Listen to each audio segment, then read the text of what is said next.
And so how do we get from these figures you've been talking about? I don't believe any of them end up as early investors in Fox News or allies of Rupert Murdoch. So how do we get from them to the current conservative media world that surrounds us? Well, so by the mid to late 1970s, many of these media enterprises that I write about, they were kind of running out of steam.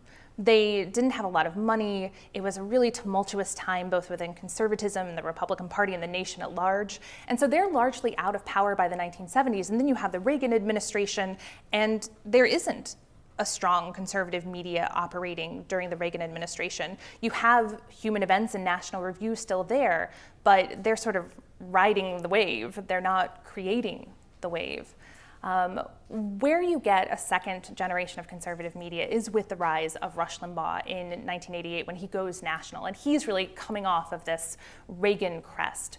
The connection between the two, even though they're very different, is that what Rush Limbaugh and Fox News inherited was this conservative identity that had been crafted over 50 years, where conservatives, as part of being conservative, sought out conservative media sources, rejected mainstream media as being biased, and looked for media that was conservative. And so in many ways, there was an audience waiting, and that audience was built by this first generation.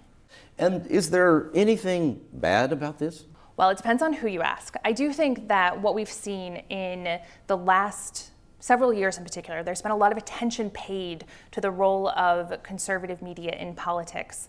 And one of the issues has been the close relationship, the incredibly close relationship between conservative media and the Republican Party in a way that was very different from this first generation. This first generation worked very closely with Republican politicians, but they didn't really have veto power in the way that they seemed to have in the 20-aughts and the early 20-teens. This idea that you didn't want to cross Rush Limbaugh, you didn't want to cross Fox News because you were going to pay a real political price for it.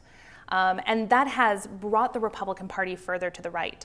So depending on where you stand on right-wing politics is whether that's a good thing or not. I do think that if there is a downside to it more broadly, it's that this criticism of media as being biased has helped to feed a distrust in media and a fragmentation of media that have left Americans without a common ground, a common news source, a common place of conversation, or even a common set of agreed upon facts.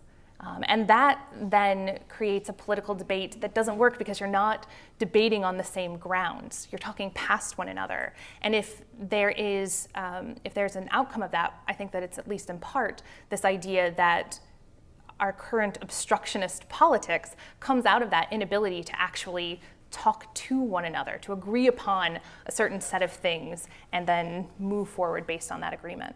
Certainly the attacks on the establishment and the justification for tearing down an establishment that courses through conservatism and conservative media from the 1940s on is very much present in the politics of Trump, as is this idea that the media are biased and they're not telling you the truth, that they're forcing everyone to be politically correct and not actually telling you how things are. That suspicion and some conspiracism as well that has been present in conservatism over the past 70 years. Those aren't always dominant in the conservative movement or conservative media, but they have been there and they're sort of becoming focused upon and condensed under Trump.